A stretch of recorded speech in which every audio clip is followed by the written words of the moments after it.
losing their jobs, no matter if there is a bill protecting them. So we have to inform people, and I have to say, I have to be honest, I couldn't go through with this bill. I owe a lot to the ex-Minister of Justice, Mrs. Steffi Dragoon. She was extremely supportive. She had the people in her ministry working with me intensively in order to manage to have something that could work out for people. So I owe her a lot, to be honest. And I have to thank her for that. So, this is what I had to say about it. Thank you for listening. Sorry for any mistakes in the English language. I did my best. Okay. Thanks so much.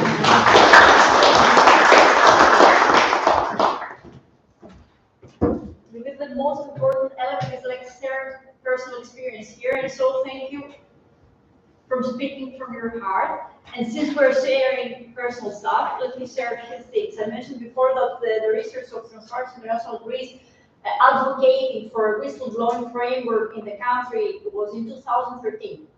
Just to say the story, that next year, 2014, there was a law enacted in the country on the so-called weaknesses of public interest.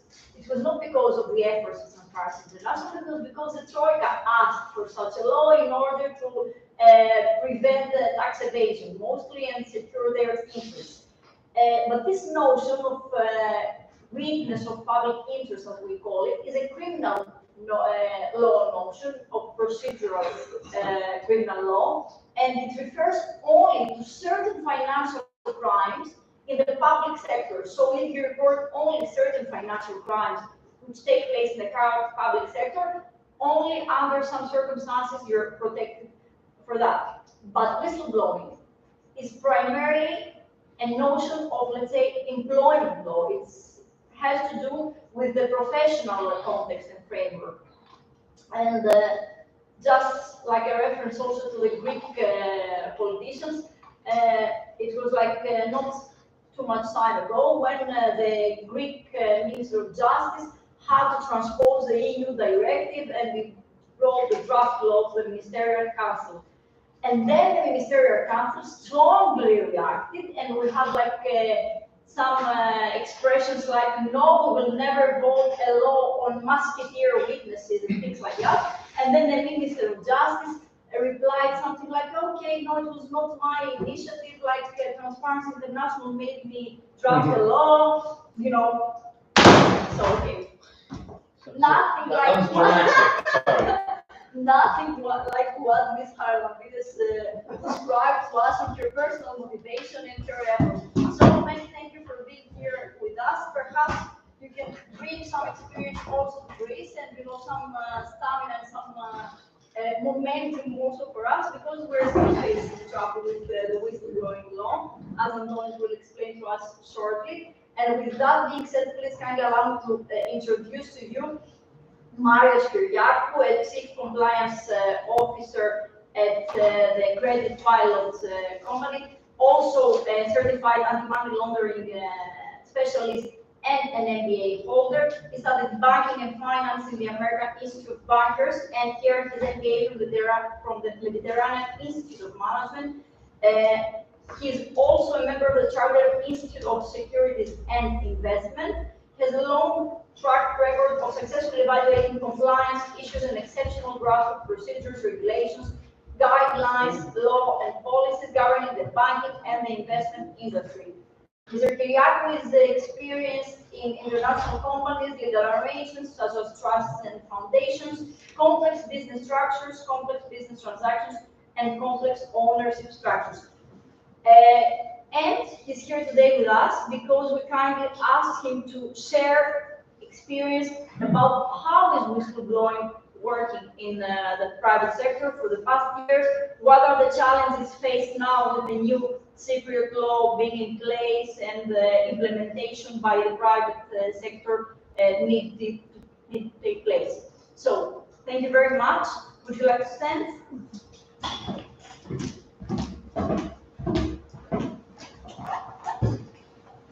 Hello, everyone.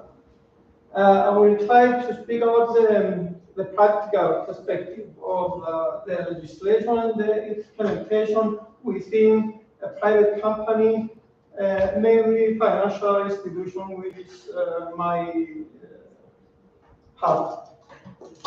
So I will begin to say that the leading financial institution of Cyprus were implemented the whistleblowing procedures long before the adoption of the law, of the relevant law.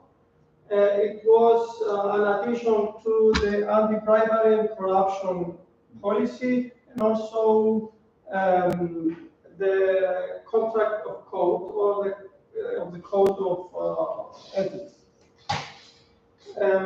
Also, it was a kind of legal obligation under the protection of the framework protection of whistleblowers of labor law of 2016 for the protection of whistleblowers. However, the protection in this case, was limited to protection against retaliation.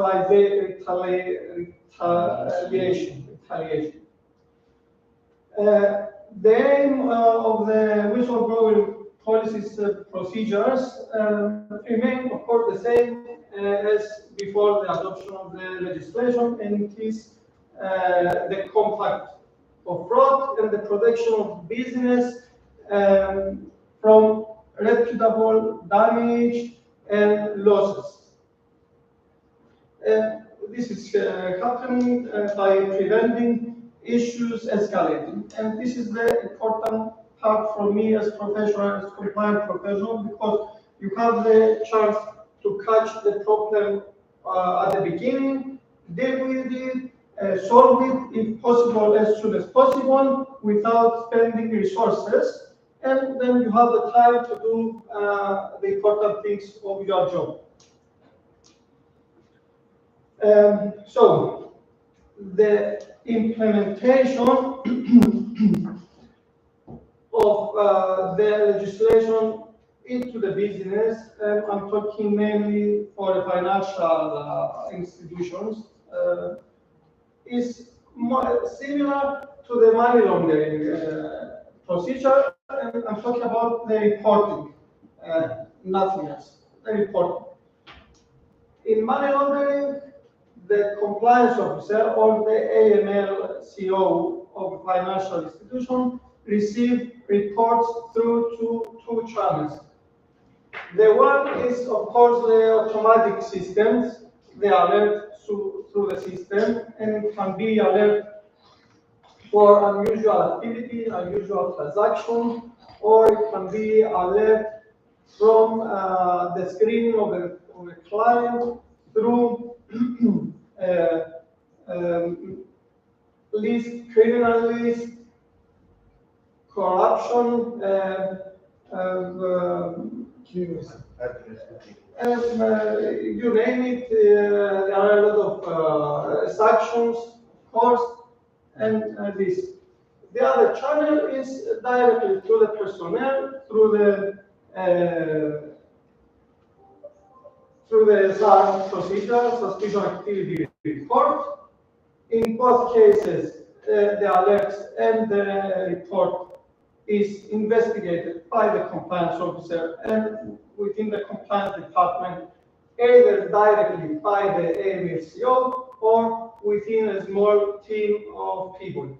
The case either is not correct, is a false alarm, so it's closed internally. But if it's a case, and if the suspicion of a SAR is valid, then a file is completed with the relevant documents, and the case is escalated to MOGAS. This is, in few words, the procedure regarding AML. Now, for the whistleblowing, we have also the reporting, but in this case, the reporting must be available to more people, not only to the employees of the organization. The reporting, the channel reporting has to be available to the employees, but also to any other person involved in the operation, direct or indirectly, to the operations of the company.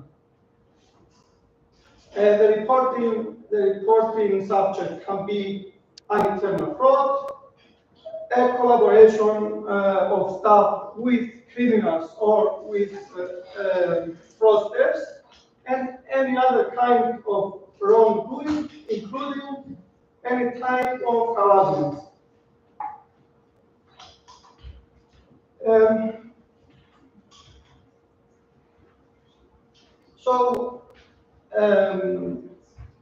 It's important for a financial organization to have a set of robust policies, procedures, and tackle any kind of wrongdoing within the organization.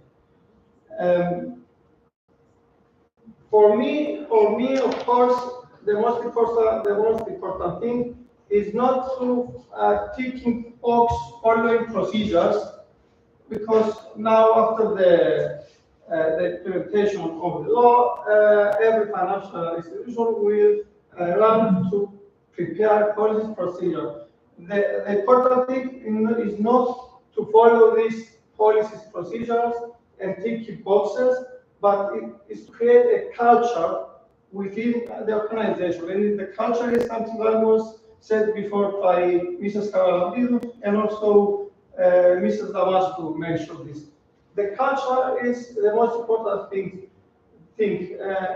To create the culture, everybody understands that they are work and they are doing within a transparent environment, and everything they has to be everything they do has to be with integrity.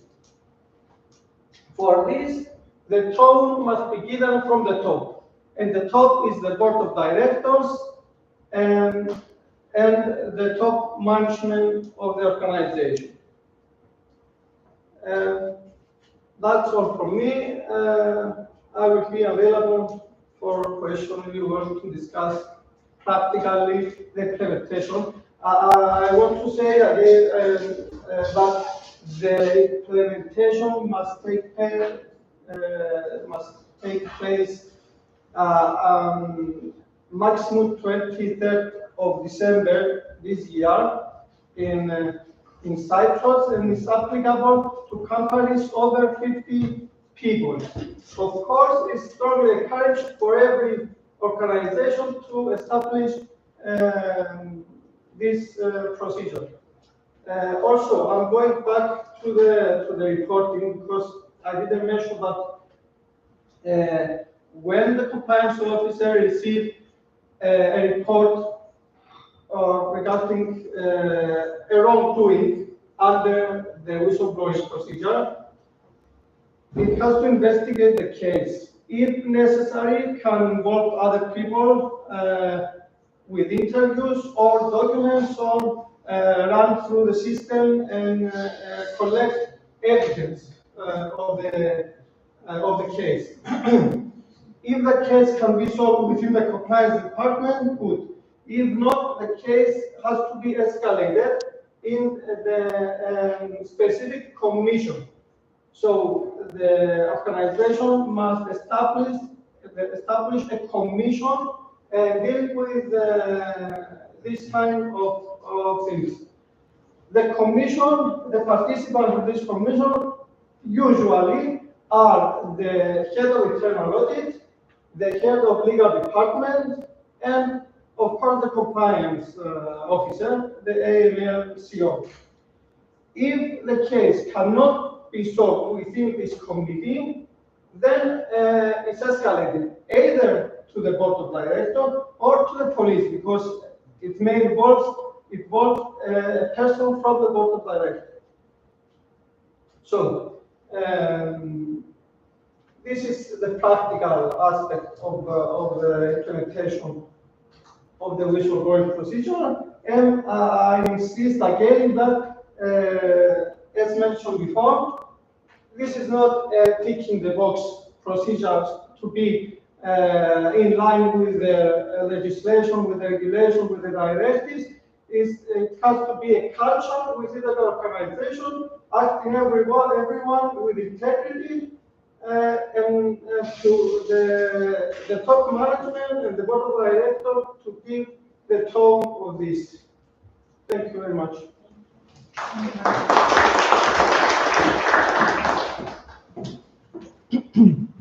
So I believe the private sector is teaching lessons to the public sector, and in the case of whistleblowing, so we should closely follow the practices, also for like implementing processes and policies in the public sector. So many thanks for like giving us the insight of compliance, which is there since like decades now. It was implemented a long time before the adoption of the legislation. However, the whistleblowers were not protected.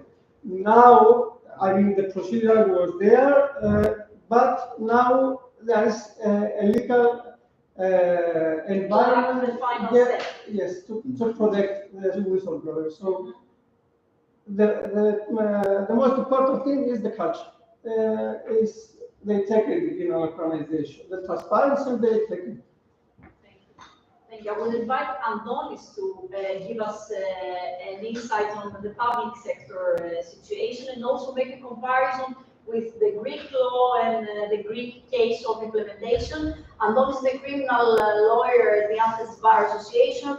He's also adjunct faculty at the University of Nicosia.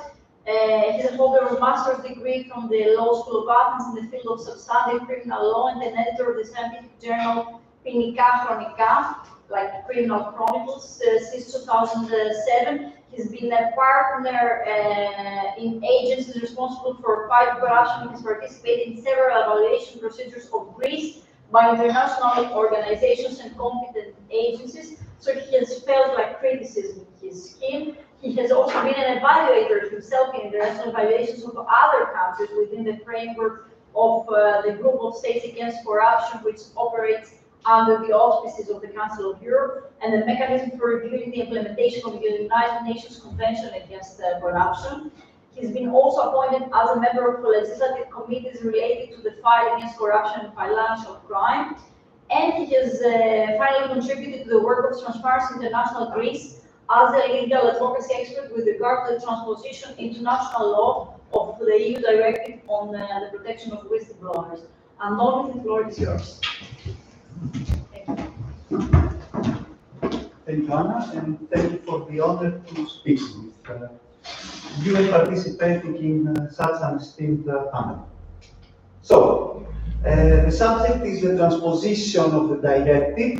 The presentation will have two different steps, two different parts. The one is the transposition in Greek law, some remarks on the transposition of the Cypriot, the transposition in the Cypriot law with Law 6/2022. Of course, Mr. Charalambides knows it much better from the stuff that I will bring up to you. However, it would be some, to provide your initiatives for some discussion or maybe correct some mistakes here and clarify some steps here. So it was the directive was transposed into Greek law after the law 4990 in November 2022.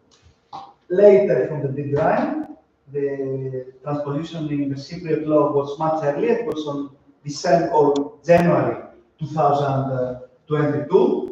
However, not lagging too far behind, as Ms. Cresswell said, now we can talk that the directive has been transposed in most of the European countries, with some exceptions like Estonia or Hungary. The whistleblowing monitor.eu is a useful tool for monitoring the transposition.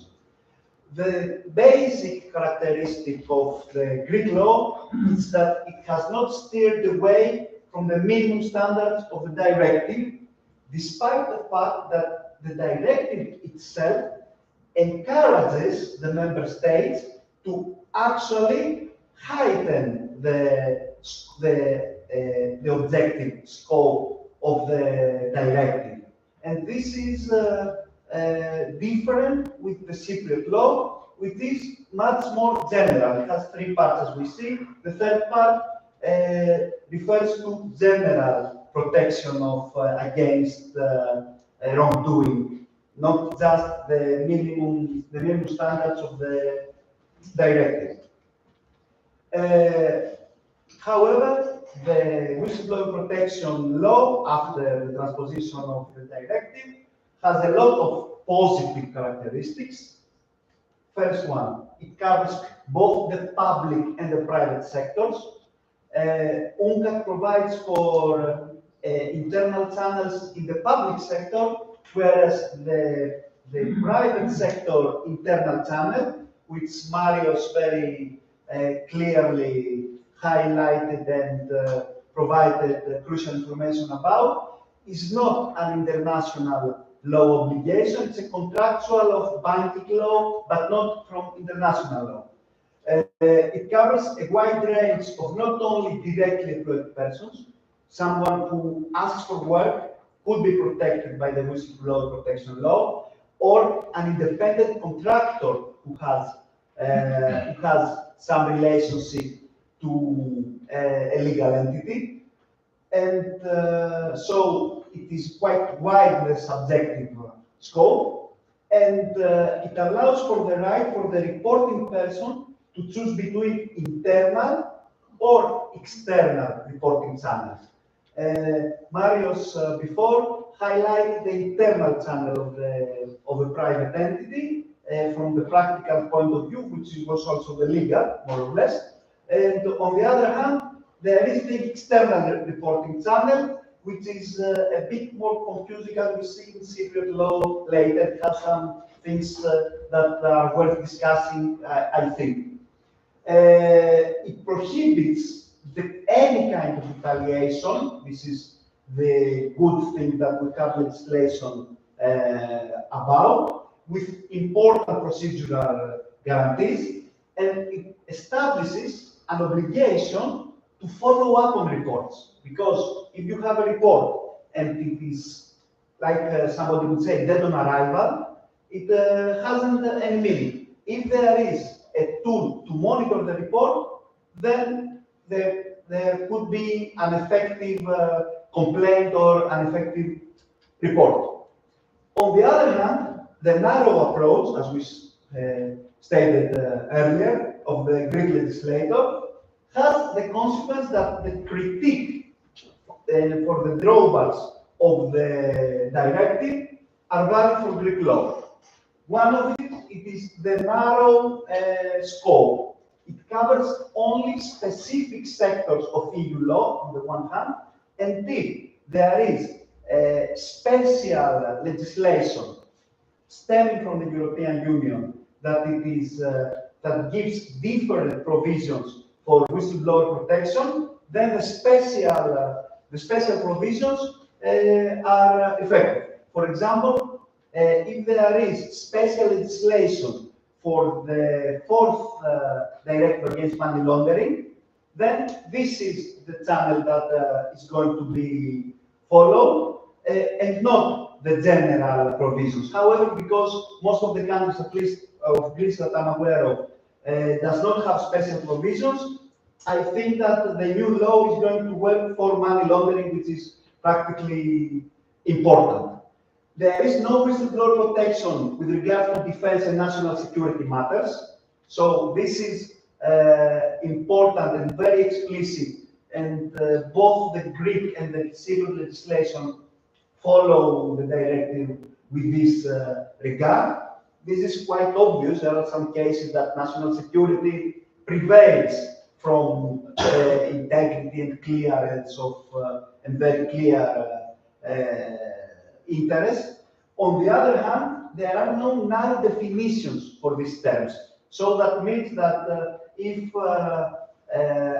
administration says that this is a matter of national security, then the protection from the directive and therefore of the national implementation law could be lessened considerably, and the people who is reporting information on these sectors is not protected.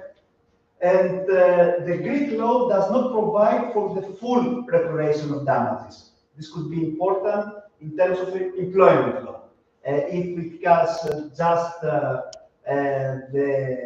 the fees or the money that are paid with this, the salaries, then it's not the whole damage. It would be less than ideal for the people, and this could be a drawback for reporting. It is not helping reporting. Very brief analysis on the scope of the law.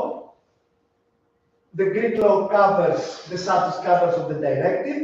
It is 2019/1937. That means that only these reports shall enjoy the protections of the directive. This path is regarded from the general Transparency International publications. Anna said some things about them. Since 2019, they are not compatible with the best practice of whistleblower protection. The position paper of TI says that the national whistleblowing legislation should have a broader material scope covering all breaches of law and threats or harm to the public interest. Advantage Cyprus in this regard. A positive feature of the Greek law, besides the obligations put forth by the transposition of the directive, this is something different.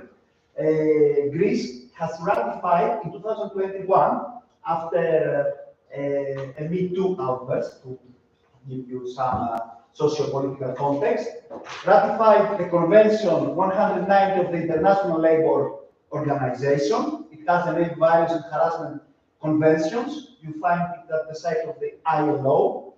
And that meant that Greece has put forth, at least in legislative, but not only, it has proceeded with secondary legislation, and there have been some steps with that regard, which, and the law for 4808 of 2021 provides for the implementation of policies for the reports of incident of workplace harassment. This is by any means not covered by whistleblower directive, and the European Union had legal arguments based in the EU Convention, which is besides our subjects here. So, however, after the international convention, Greece has the obligation for public sector and private sector entities to have mechanisms who provide information and discrete reports on workplace harassment. And as I said before, it is not covered by the Whistleblower Protection Directive. It's something of a positive note of Greek law.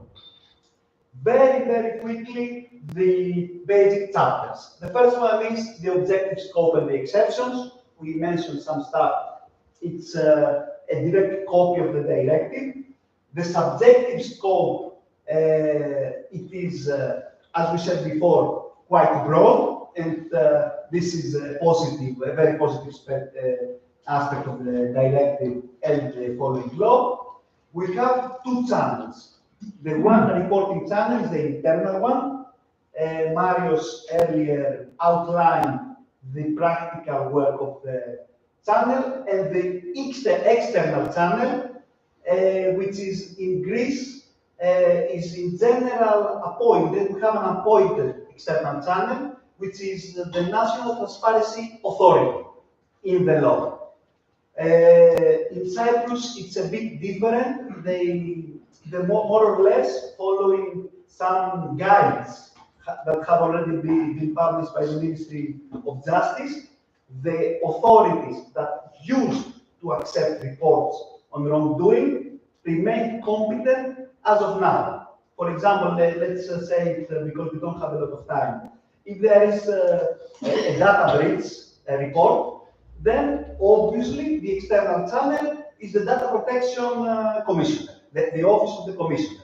If we have corruption, then the new independent authority is one of the channels. However, the police and the Attorney General remain competent as well. However, this is a bit,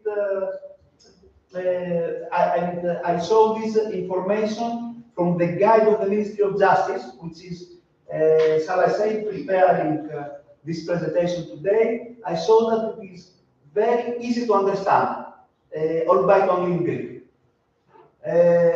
In any case, we have the external channel, the special external channels. For example, the Capital Market Authority remains valid, but for the special parts of their legislation. So, MiFID or directives or regulations which have for stock exchange, these channels remain intact. They have not been out of office after the implementation of the new directive. There is a third way to put out a report. This is the public disclosure. Here, the public disclosure is valid according to the directive and the Greek and the Cypriot law only if the internal and the external channels are insufficient, where they prove that you cannot have a valid complaint to be evaluated properly.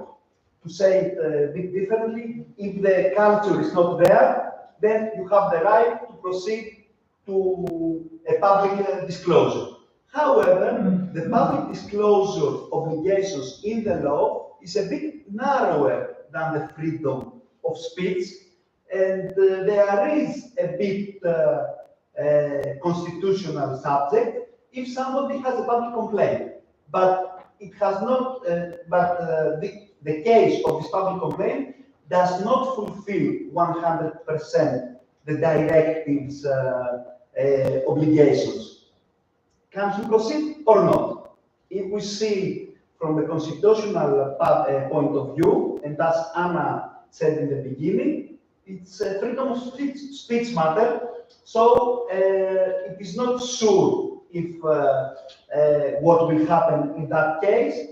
Obviously, we don't have any case law in this case, but let's be reminded that from the point of the European Convention of Human Rights, the case law of the Court, of the European Court of Human Rights, began investigating whistleblowing initially from a freedom of speech and freedom of expression point of view. There was a clearing person in Germany who won a very important case in 2011. And the problem with the Greek law is the Greek transposition provisions are a bit narrower, even with regard to the directive, which is a point of discussion in any case. There are data protection measures and confidentiality boundaries. The confidentiality of the whistleblower complaint of report, it's not eternal. When it comes to the initiation of the judicial proceedings, then the penal procedure rules apply. So if then it is a point of distinction between the whistleblower employment law matter and the witness protection. If somebody shall remain protected, then it is a matter of the judicial operation, not workplace. The workplace, if it proceeds to the penal investigation, then a new set of rules apply. So I think that this needs to be clear, and you will find it in all the laws and the directive, this aspect. So we have to be careful. Whistleblower, it's different than the protected witness.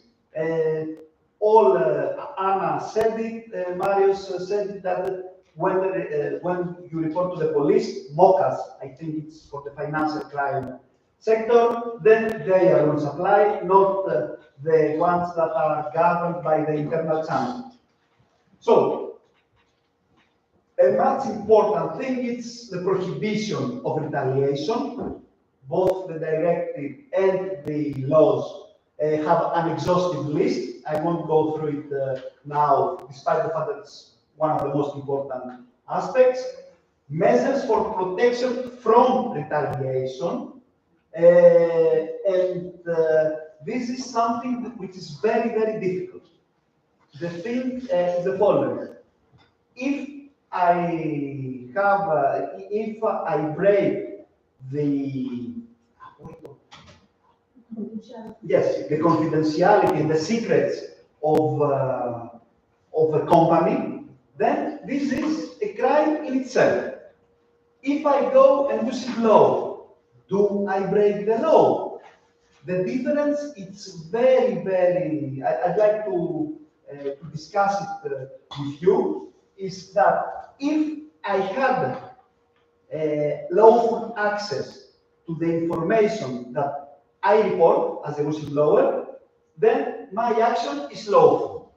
If in order to gain the access to the information, I committed another crime like theft, embezzlement, illegal appropriation of documents, then the things are more tricky, and most probably in that case you have the self-standing criminal offense, so the protection of the whistleblower, it's not sure at all. Maybe it is not there in any case. And the criminal sanctions, we have the penal provisions against the wrongful reporting persons, but we have penal provisions in the case that the report is wrongful and malicious. In Greece, and this is an aspect which is ideologically complex, it has problems, is that the sanctions against the wrongful reporter are heavier than the sanctions against the wrongful retaliator. So this is something that may bring trouble for people to put forth reports. In any case, some things that we have to take into account is, okay, we have a narrow scope, there is the money laundering. Money laundering has a predicate offense, so maybe it's a way of getting around the narrow scope in the Greek law, but this is an aspect much more specific. We may discuss it later.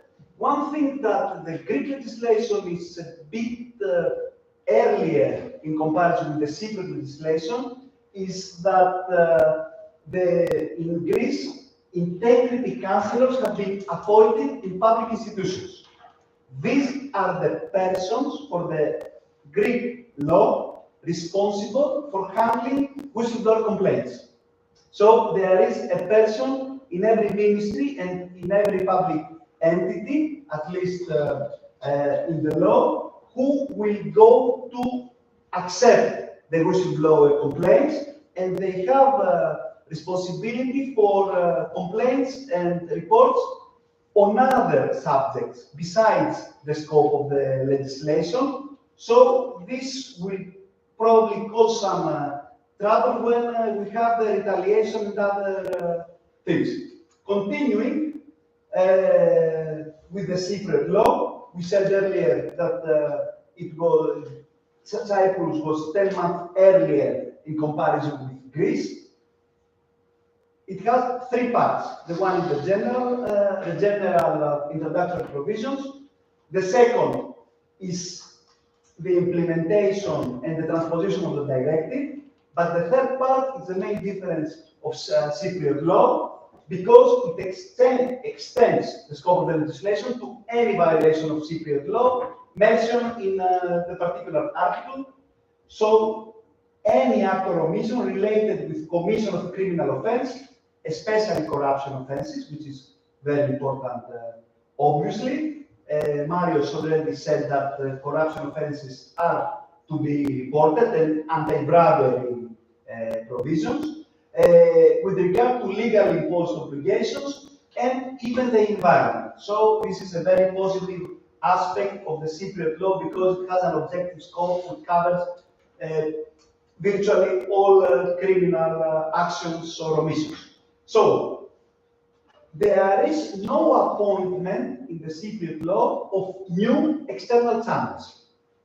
Depending on the pre-existing competence, the authorities may receive as an external channel whistleblower reports. And I took this example from the guide for whistleblowing from the Ministry of Justice. If the report is about a corruption offense, it may be reported externally to the pre-existing persons who were responsible for that, and the GDPR and so on. I found out in preparing this presentation that the Independent Authority Against Corruption had a particular comment in this, in that regard. That here and now there is an existing informal consultation between the competent authority that if any authority is competent, then it shall enact the whistleblower legislation. So there is no, like a catalog of competent authorities to say, we have a financial crime report, go to MOCA. We have, you have a GDPR, go to the GDPR. This is a good practice, I think, of the English law, the British law, which has a catalog of the competent authorities depending on the nature of the complaint. And I think this is for Ireland too. And it's more compatible with the directive. However, this informal consultation, άτυπη συνεννόηση in Greek, it's quite obviously temporary, and hopefully one hopes that it will not lead to uneven application of the whistleblower legislation. This is for just a talking point. So the other thing that we may find is that until now there is no secondary legislation, because okay, you have a law, but you need to have a regulation in order to have the steps put forth in a legal and consistent way.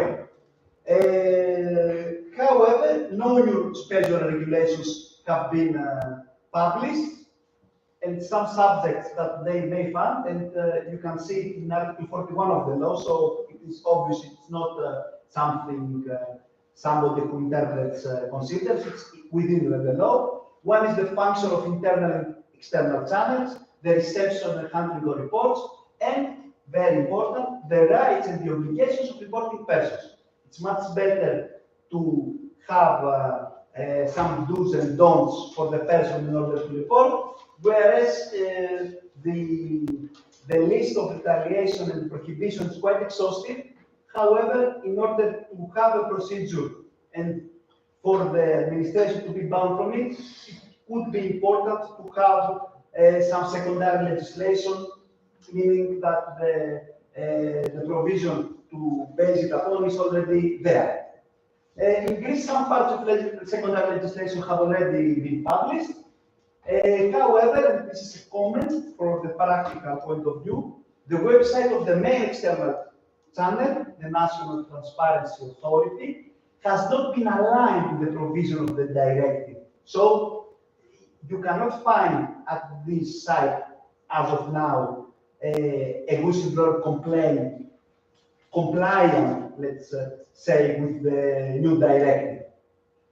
On the other hand, and this could be a good example to take for policy reasons, is the Stock Exchange Committee, the Hellenic Capital Market Commission, provides more visibility with regard to secondary whistleblower legislation, the reception, the handling of complaints. They have a brief guide, so, but on the other hand, their scope is quite narrow. But I think that as practitioners, you may find some of this information quite important. So, closing this brief presentation, we could see discuss some suggestions for future policy or legislation. The one is to endeavor to widen the scopes of reports to the widest degree possible. This is more compatible with Greek law. However, it might be useful here, probably more for the recipient of the report, which is not very clear, and for the external report. On the other hand is the discussion with the private sector. Anna stated in the beginning, Marius said it later. The private sector is much more experienced in getting and then handling whistleblowing reports in order to save company finances.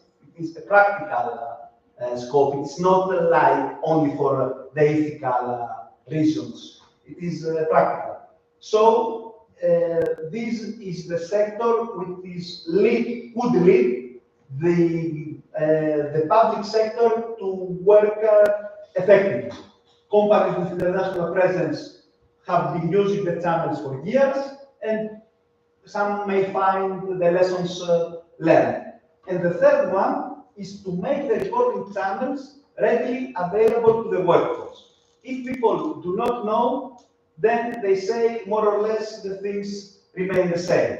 I'm not here, I don't have the competence to discuss more about culture. It's obvious I totally agree with the statements of Flora, Anna, and Marius on culture. However, if not even the visibility of the obligations of the new legislation are not available to the people working, to the employees, then it will not be, there will not be at least to have even a chance for the change in culture. So this is what I have to say, and in the end we have some websites in order to check out if the presentation is available. And with all that, I'd like to thank you for your attention.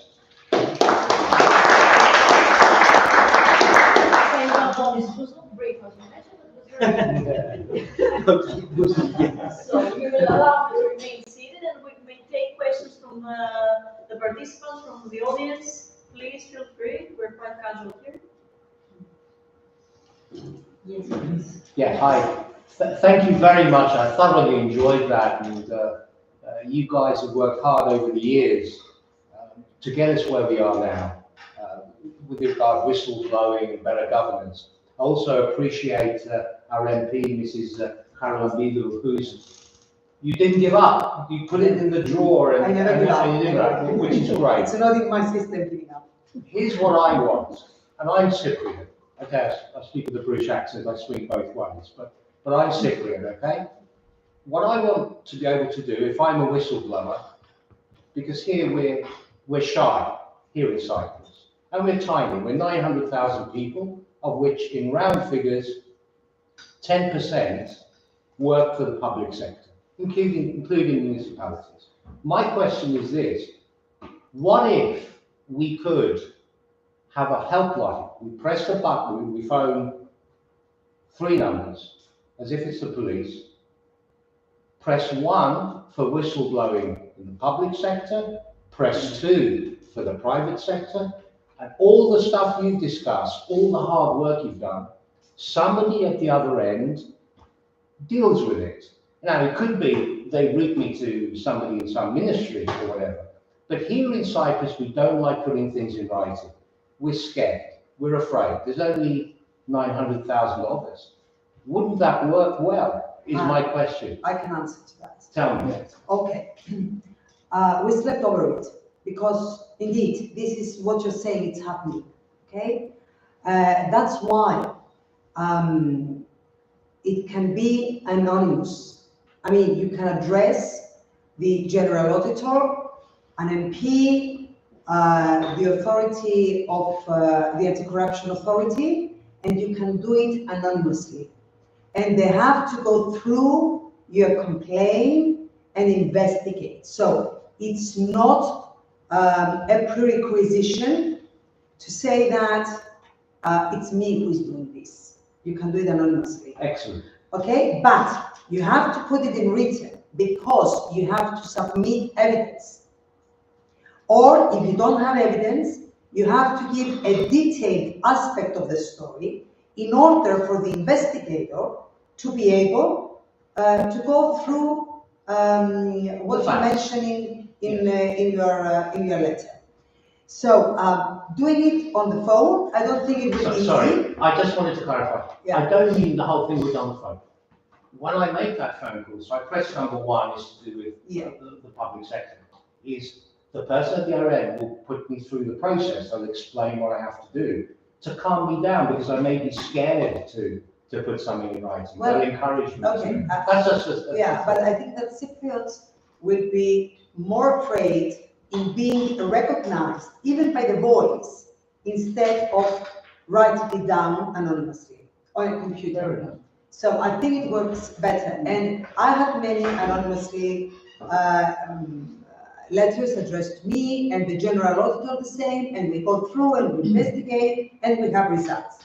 And people give it to us in details. So that's why we didn't introduce any kind of hotline, let's say, for whistleblower. This is the reason. But we slept over it, and I think this is how we have the best results. Okay, thank you. Just allow me parenthesis here, because among the basic principles of Transparency International, when they introduced the principle for whistleblowing like a decade ago, was that the whistleblower is not like obliged to substantiate an allegation. They just give a tip. Yes. This is the tip. That's I mean, it's for the authorities, the public authorities, or for the like audit, compliance, whatever department within the organization to substantiate the allegation. Of course, should the whistleblower wish to add and help more? Yes. But even like just tipping off is like the whistleblowing, let's say, function is exhausted here. We can just get that. I have a question addressed to you. Okay, first of all, I would like to know how you define public interest. Because, you know, many times we have officials of the government or even the Attorney General coming to us and say, we don't prosecute that because of public interest. We do not go into that because of public interest. But when you ask for a definition, what is public interest? Actually, there is none.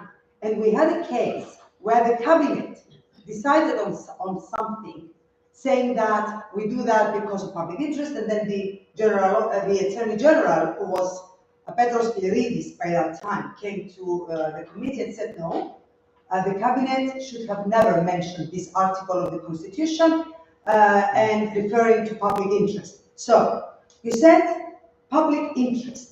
What's the definition of public interest? And also, a second one, you mentioned that in the Greek law, when it comes to defense and national security, the whistleblower is not protected. Okay, let me ask you something.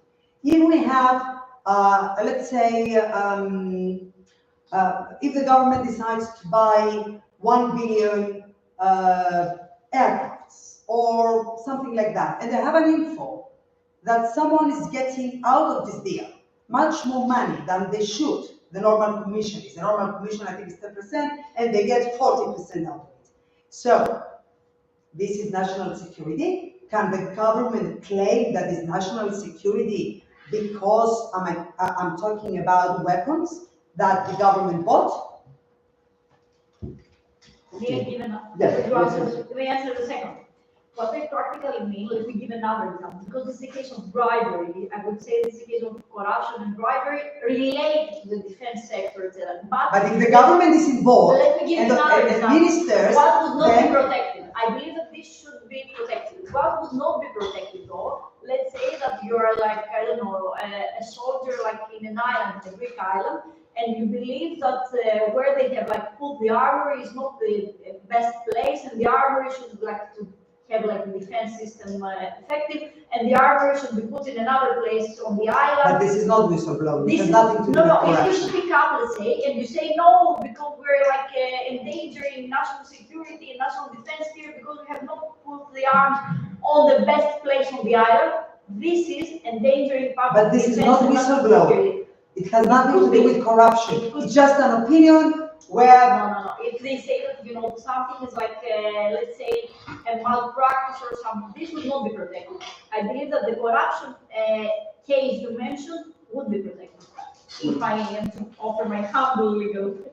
Well, I think this specific question refers to both Cypriot and Greek law. This is the first one, so it is a valid question for Cypriot law as well. I would try to make the following distinction in favor of protection. That when it comes to public procurement is in the scope, the objective scope of the directive, henceforth of the transpository law. When it is outside of the public procurement, because when somebody buys or even creates weapons, it's a public procurement. It is relevant to public procurement. If that happens, then it shall be reported. However, I am afraid that this distinction is not very clear in both the directive and the national law. So let's say somebody who's convicted, so we don't have even the finally convicted. I'm not sure if a case like Tsohatopoulos could be protected by the whistleblower directive. I'm a bit afraid that it would be. And the other thing that it is very highly problematic is that the national secrets are not defined in the directive. They are not defined in the transpository laws. So this is a danger which was mentioned in the Transparency International, the general policy papers of Transparency International, that if the government decides that this sector is top secret, is it out of the directive or not? This is another danger that I will say. So I haven't answered anything on the public of the public interest. Yes. This one, it's a bit, if I understand it correctly, has with the legality principle and the intensive. The intention for the initiation of the public prosecution. So the Attorney General, from what I have understood with regard to Cypriot law, decides whether he initiates the criminal proceedings or not. And he could refer to the public interest with that regard. When it comes to Greek law, it's a bit different. Mostly, if there is a crime, then he begins without having this aspect. It is not in his discretion. If he understands that a crime has been omitted, the trial is initiated, or it shall begin to have the preliminary round in this regard. Now, the public interest is one of the most difficult subjects of administrative law. Somebody could talk for hours about it. And we have a case law from the Συμβούλιο της Επικρατείας, the Greek Council of State, which is sometimes it's not very clear when we have a public interest or not. So I'm going in circles here, and I'm not getting it. So this is I have to be honest with that. The final word lies to the courts, which are not consistent at all times. Yes. You know, they take advantage of this in order to cover up things, in order not to give explanations about decisions they make, and they say just it's a public interest, and then everything is shut down. Yeah, Marius.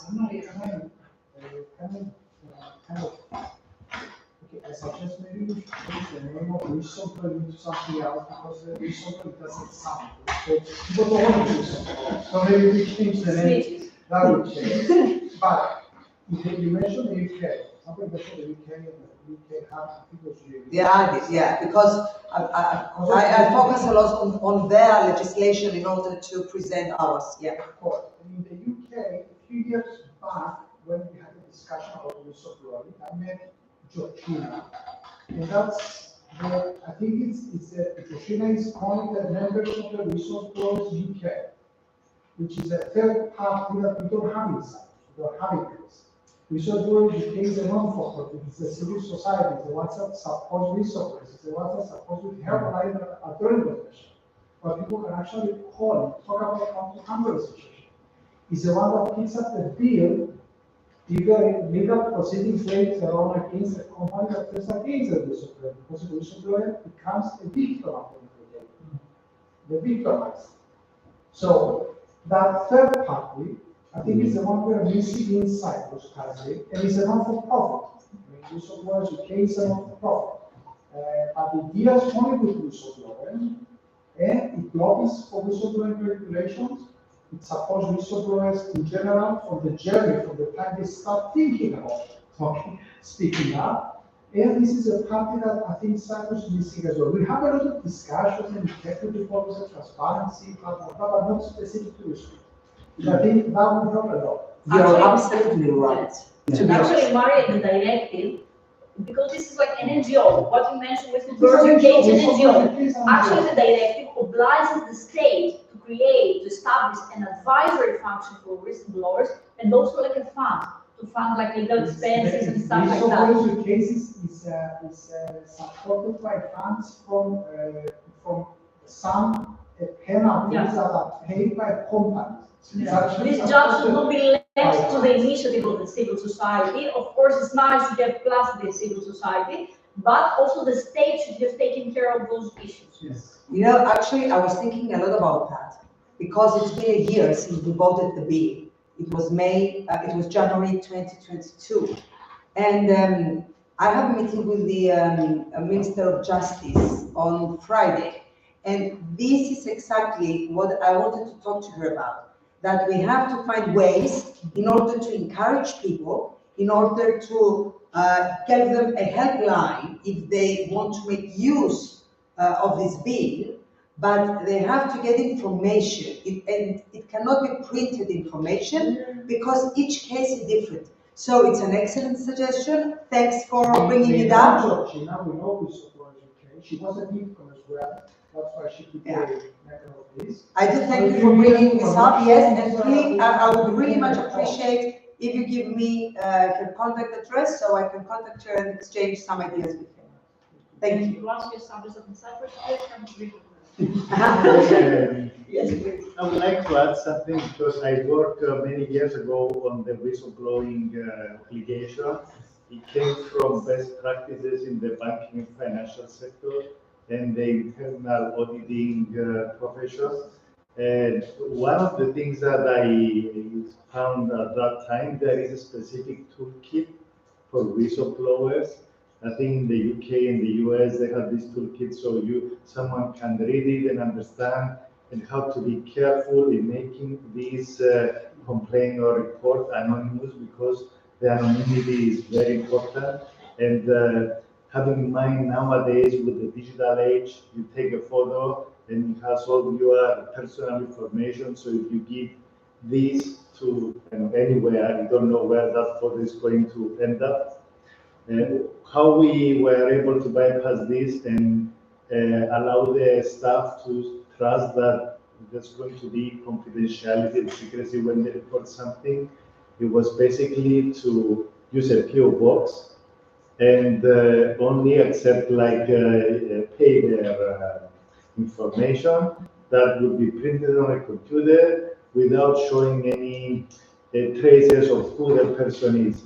And then that information was going to be evaluated not only by the internal auditor or just one person, by like a team. Usually it can be taken up to the audit committee, because no one wants to take the burden of a serious report. And then a lot of training to staff to avoid doing these gossip or fake reports, to retaliate on other members of the staff. So anonymity is very important for the success of this implementation. I love what was just said, but imagine that it's always a situation. It's like it's a printed letter, the PO box. It's like a threatening letter. You have to even cut out from the magazines the letters flattened so they don't recognize your handwriting or your voice. So you need to turn the situation around. I mean, honestly, I mean, it's lovely. It's great that it's happening. And it's a way to protect. But at the end of the day, I mean, that we should be protecting ourselves from the criminals who are actually doing this and not trying the other way around. Just to mention, but other colleagues might be aware, like colleagues working in audit or compliance, that currently there are softwares which allow anonymous whistleblowing, but at the same time allow the recipient of the complaint to get back to the sender, which is very important. Yeah. Please, yes? Can I raise two unorthodox practices? Number one, if your report is shared confidentiality secured by the press, I'm talking about the Guardian, will they undermine the legal procedure? Yeah. Yes. So that's not your fault. According to Cyprus law, Yes. if you end up giving a story to the media instead of addressing the anti-corruption authority or any other mechanism that is provided in the bill, then you are not eligible to the protection of the bill. But if you go to the authorities and they ignore your complaint, they don't investigate, and you prove that, then according to our bill, you are protected. But it has to be after you've done all the other steps. Thank you. So my second dimension is that you need to synchronize this during major elections, and you release that without relinquishing confidentiality. You know what I mean, yes? So that it's picked up by the rival political parties, and then sometimes, utilizing what we call the law of the land, you inform the rival gangs, and then they will sort it out. It does happen in certain countries, but again, we welcome, this is a fantastic forum, and we don't want to use the unorthodox thinking, but the competent authority, maybe with funds, will allow people to come forward, because there are people that they don't work in a unionized culture, that they will get some protection. Maybe the civil service will offer some protection to somebody, But some people working for smaller private companies, they will eat them with the spoon. I know. So unfortunately, it's not just the culture, it's the lack of power. It's power versus ethos. And people are happy to chase ethos rather than challenge the power. Thank you. That's true. Talking by experience. Yes, please. All right, I'm still new to whistleblowing, but I do have one question. From my understanding, the whistleblowing applies to somebody who have access to evidence or full information. How about people like customer support or sales that doesn't have, they have their suspicion? No, it's valid. It's valid. Yes, it's valid. Even the suspicion, yes. But you have to say, for example, that I suspect that in that bank or in that company, this procedure is taking place. Then you can report it to the anti-corruption authority, and they are obliged to investigate. You don't have to provide the evidence. They have to find the evidence, but you have to give them something to start with. Okay. And my second question is for you actually specifically. Up until a year ago, when I got promoted as an executive director, I came across our policy of whistleblowing. But before that, when I was just a project manager, we never heard of the word whistleblowing. Is there a way to implement to companies to show it to all employees, this policy? Yeah, well, actually, the companies are obliged to create internal mechanisms for reporting. But in case you do not trust the internal channels, because you might be afraid, you might be accusing your CEO.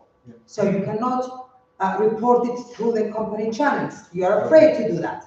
Then you can go to external channels. This is what the law provides. Now, the companies, they should inform their employees of doing that and how the bill is it's working. I think many have done so. Some others don't. That's why I asked for this appointment with the Minister of Justice, the new one, Anna Damaskou, in order to see how we can facilitate all this knowledge for all employees in order to be able to act when they feel there is something wrong. There is something very important. In training the staff is very important.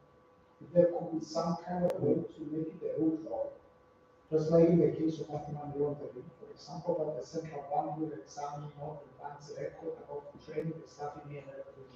Yeah, and you know, Because they do that. Some companies, they say we have human resources department and they can take care of it. They cannot. I mean, human resources department.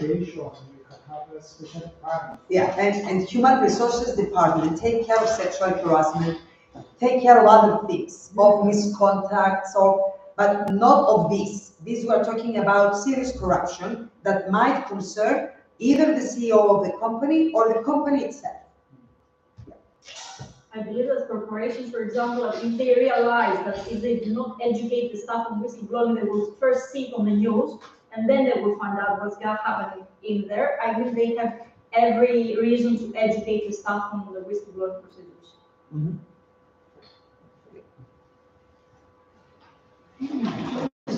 Can I ask you one more final, but this is orthodox now. Can somebody, either through the insurance policy, can have indemnity if it backfires, and you do this in good faith?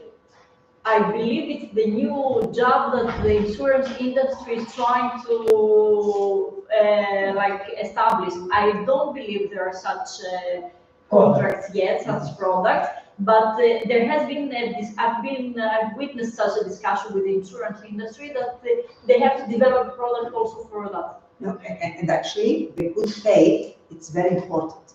I mean, even if you accuse someone by mistake, but it's proof that you have done it in good faith, then you cannot be prosecuted. Yes, Adam. One thing that troubles me, I'm not an expert on this, and I don't think this will come up in the near future, but what troubles me is that you said that you can, of course, go through the process anonymously. Yeah. That's very good. On the other hand, you also said that if you accuse someone not in good faith, then you will get penalized. Mm-hmm. So how come, if I go anonymously and I do it not in good faith, in bad faith, for example, how will I get penalized? Okay, there are cases that the whistleblowing cannot be anonymously. Okay? In that cases, you have to be more careful than the cases that you can do it anonymously. But you realize that when I get a complaint and it's anonymous, it will not attract my attention the same way when I have somebody sitting in front of me at my office. And most of the cases that I had to handle during my 12 years of in the political arena, the big scandals I've handled, they were, yes. Yeah. Okay. It will also be anonymous and bad faith won't be substantiated in the end. Yes.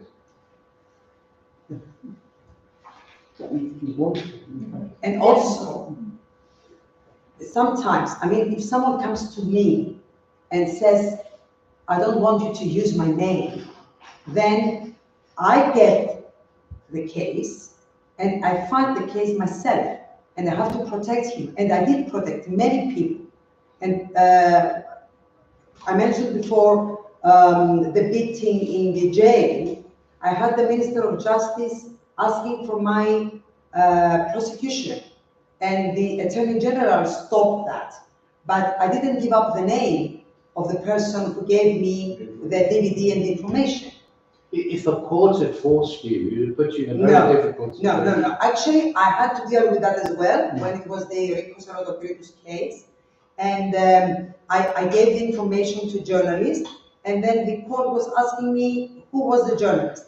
And because I didn't want to name him, because I would ruin his reputation, because I was a proof that he knew, and he did nothing about the Recus case for 2 years. So the court asked me, but my lawyer defended my right not to be forced to give this answer, so I got away with it. Yes, one, I think, just to put for the anonymous report, a bit of theoretical concept is that from the text of the directive, the anonymous complaint is not protected per se as it is. However, the person who becomes identified for filing an anonymous report, therefore he becomes eponymous. After that, he or she is protected as well according to the directive. Yeah. So the anonymous complaint, it is encouraged by the directive. I think at least the Greek law does not provide for it. However, the reporting agency, the recipients, most of them have a policy for anonymous complaints. Mm-hmm. Any other question, comments? Great, so we've exceeded the time. This message was a bit interesting. So thank you very much for being here with us today. I think we conclude the round of the seminars for this semester of the Center for Good Governance. And I'm sure that Adams and Mario will invent some other very interesting ones for the next semester. So thank you very much for establishing the center and for also implementing this tradition of seminars on different very interesting topics. And thank you all for your time and effort to be here with us today. Thank you. Following event, you will have results on the tape. Yeah. I saw what you said. And actually, you know, this is a brainstorming. Because wicked ideas, nice ideas, and then we can do even more for the protection of citizens. So thank you for the good ideas, guys.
Stocks and shares, ETFs. So we're going to change the whole business.